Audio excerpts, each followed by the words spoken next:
Hello नमस्कार। आज म हजुरहरूलाई भन्दा र आलुको अचार बनाउन गइरहेकी छु। देख्न सक्नुहुनेछ काटेर राखेको भन्दा, आलु, प्याज, कागती, खुर्सानी, टमाटर र भुटेर पिसेर राखेको तिलको छोप। एउटा बोल लिनुहोस्, त्यसमा आलु राखिदिनुहोस्, पियाज र बन्दा, टमाटर,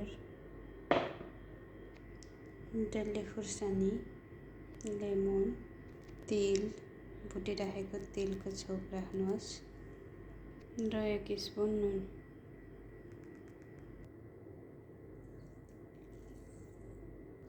अब यसलाई हातले मोलिदिनुहोस्। साथीहरू जान्नै पो बिर्सेछु, सरी। पेन लिनुहोस्, थोरै तेल राख्नुहोस्, थोरै मेथी दाना दिनुहोस्। ब्राउन भइसकेपछि यसमा अलिकति बेसार पनि एड गरिदिनुहोस् है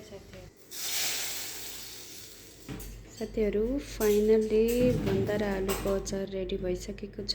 यदि हजुरहरूलाई पनि मनपर्छ भने बनाएर टेस्ट गर्नुहोला र मेरो भिडियोलाई लाइक, सेयर एन्ड सब्सक्राइब गर्न नभुल्नुहोला। धन्यवाद।